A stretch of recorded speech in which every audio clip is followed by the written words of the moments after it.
in my opinion, and in a lot of public opinion, this gentleman is the #1 defense attorney in the country, probably. Okay? You got a round of applause. I didn't even say your freaking name yet, bro. He's probably the #1 defense attorney in the country. He's had some of the toughest cases, and I'm going to allow him to tell you a story. But, you know, it's one thing to see somebody succeed and see where they are currently in life. It's another thing to understand what they went through and to know what they went through. You know that saying, you always see what's in front of you, but you don't know all the work that went into it? Hoorah? Hoorah? All right. So one of the things that I sat down, he came to my office, I asked him, hey, can we do a Facebook Live interview and prepare for the Real Talk conference? And stuff came out in that interview that just blew my mind. Like, I'm probably going to ruin your whole freaking speech, but like, I'm a 9th grade high school dropout. Insane. Insane, right? When you think of the country's #1 defense attorney and he's a high school dropout, you almost don't correlate those two things, okay? So I'm going to allow him for a moment to tell the story. If everybody could give a great round of applause for Mr. Jose Baez.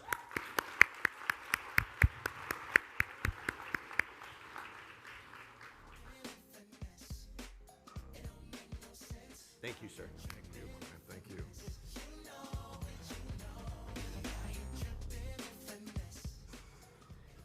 Good morning, everyone. Well, thank you for that very kind introduction, David. I really appreciate it, and thanks for stealing my thunder there. You know, when David asked me to come and speak to you all, I started to think of what am I going to tell you guys? Especially, we have similar fields, but they're different in many ways. And I hear some people laughing, but we're all in sales, my friend. And we're all always trying to persuade someone to do something. And it's at various different times. And I thought of what I could tell you guys about my success and what has made me successful. And I thought the best way to do that would really be to tell you about my failures. I think you can have all day plenty of excellent speakers tell you about their success and what makes them successful and how that could apply to you in your profession. But I sometimes believe in taking the road less traveled. And I think you'll see that at the end of my talk. I think I can count back my biggest failure and my story all the way back to Little League. And I say that because my mother is probably the most influential person in my life. And she had this thing about sayings and expressions. She would always throw things out like, don't eat the yellow snow, don't spit in the wind, things like that. And her favorite saying, or actually I should say her second favorite saying, because her favorite saying was, cállate la boca. Her favorite saying was, no hay caminos cortos. And I'll never forget, back in Little League, I was playing, and she would always show up to all my games with her chancletas running around. And I remember one day I struck out. We lost the game. It was my fault. And I wanted to go to her for some consolation. And she just looked at me and said, no hay caminos cortos. I didn't know what the hell that meant. So I go back, and throughout my life, she kept saying that, and reinforcing that, and reinforcing that. And I'll never forget, as David mentioned, I was 9th grade, 15, I knew it all. I didn't want to go to school anymore. So I woke up one day and I told her, I'm not going to school anymore. I quit. To my surprise, she literally looked at me and said, okay, no problem. You can come to work with me tomorrow. I was so excited because not only was I now out of school, I already had a job lined up. Who knew you could be so lucky? Until 5 o'clock in the morning came around and she was waking me up.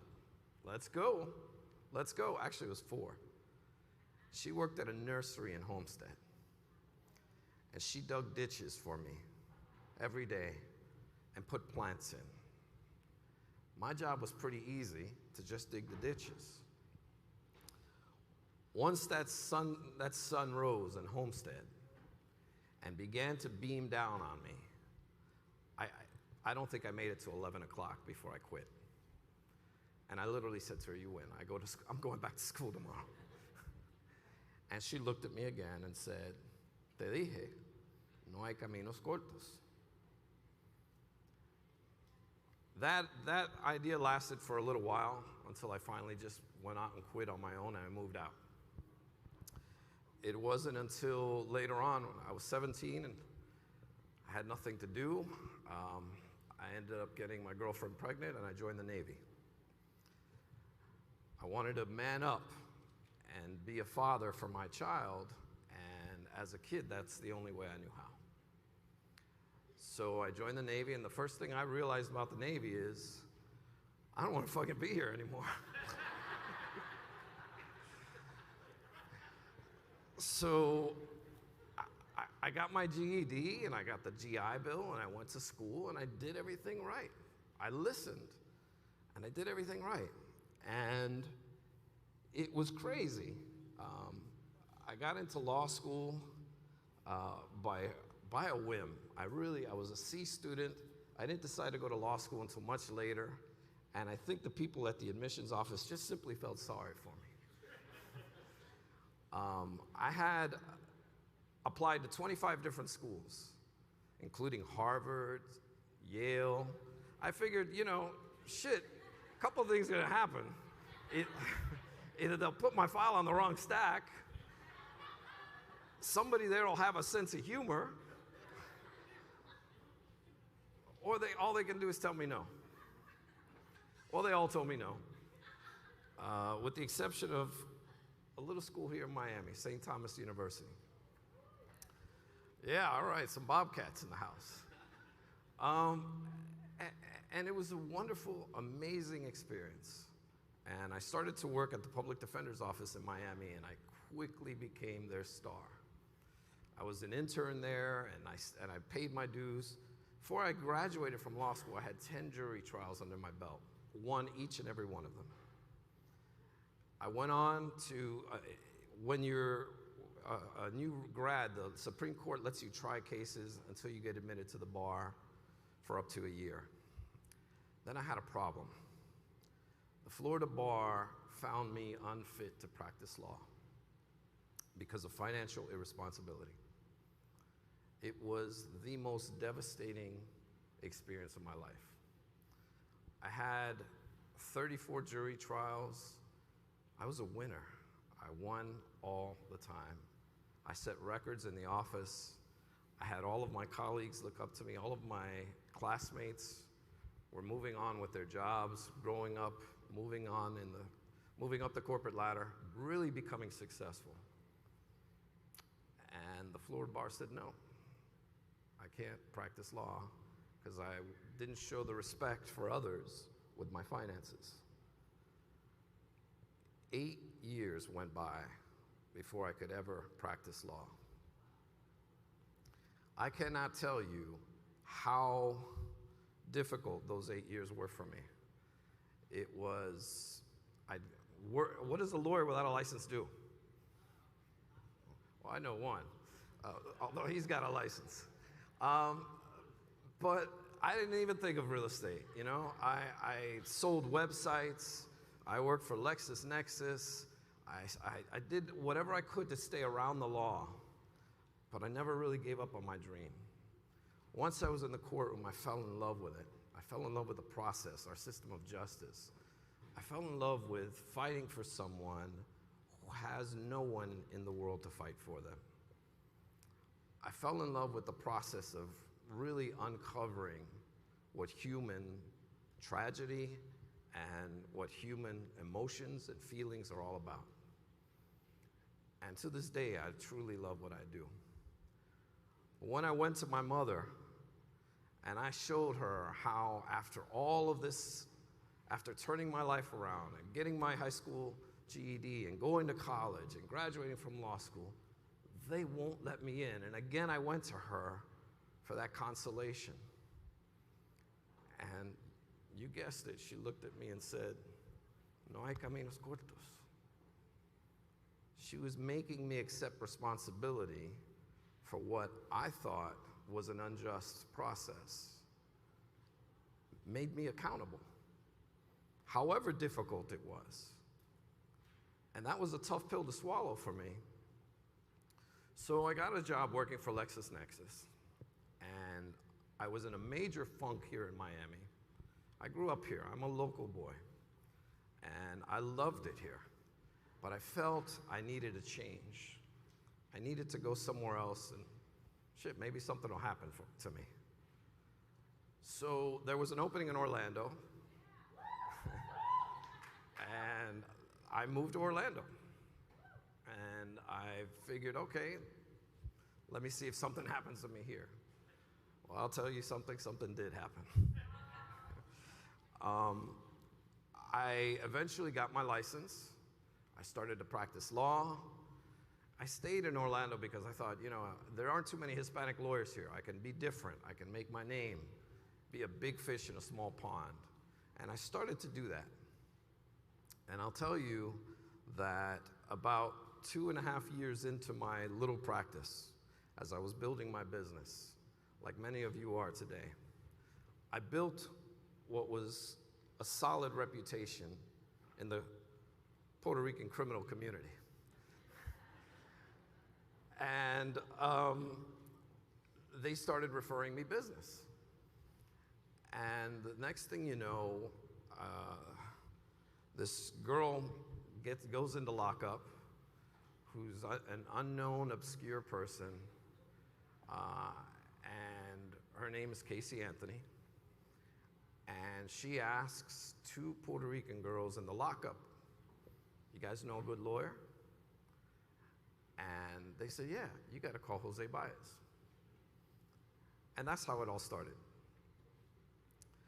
And I look back now, as many of you all know how it all turned out. It turned out to be the trial of the century, and it gave me the opportunity to do my thing on a national stage. I can tell you it was a grueling process. I was not a local kid or local face or local name in Orlando, and it was quite brutal. I faced all kinds of odds in that case, and I nearly got arrested myself. There were tons of things said about me. I lost my home. It was the most difficult case I've ever had to endure.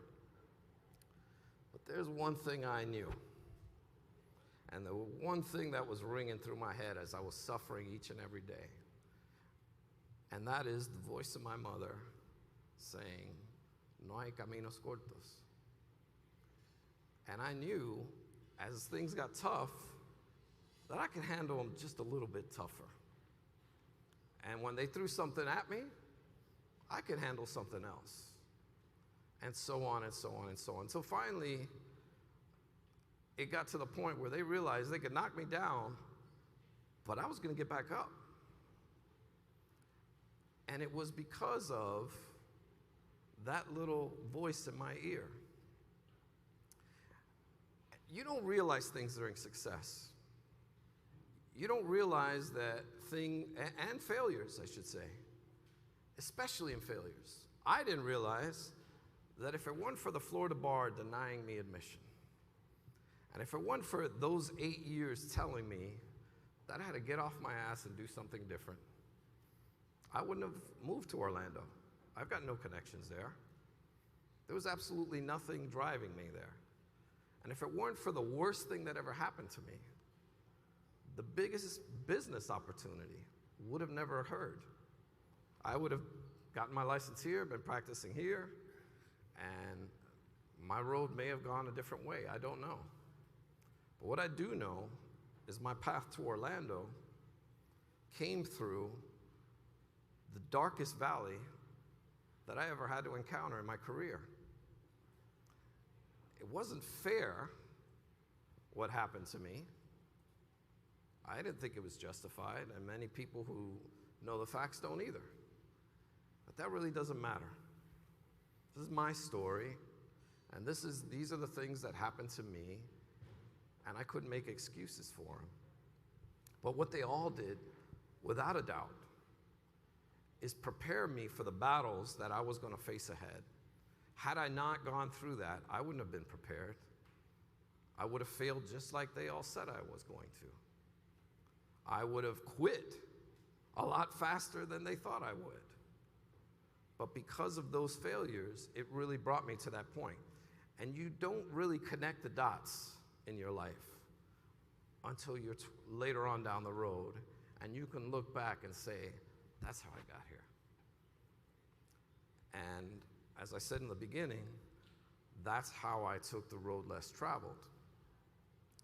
And it doesn't just end there. You will always hold on to these failures, and you will make them your strength, and you will go to them kind of like, you ever hear the expression going to the well? Well, you'll go to that well in your good times and your bad times. You should do it in your good times to keep you grounded, because I'll tell you something else. There's nothing more difficult when you're on top is staying there, because everybody wants a piece of you then. Everyone's expecting you to fail. I told David, if there are 3 things that I believe makes a person successful, and that is, 1, the desire not to suck. And you have to have that, the desire to be successful. But everybody has that dream. The other thing is the willingness to work hard for it. And I'm not telling you anything you haven't heard already today. You've got to work hard. No hay caminos cortos.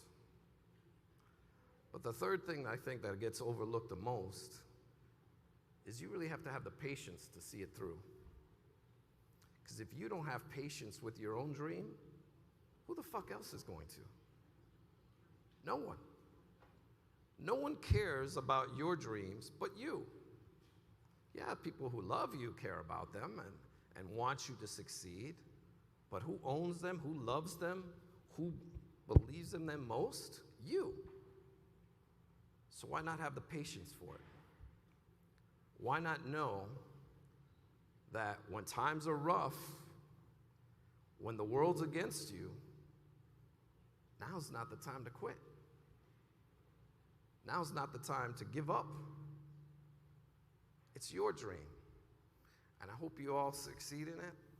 And I hope you all realize it. And believe you me, if I can have walked that path and gotten where I am today, I know each and every one of you can. Thank you.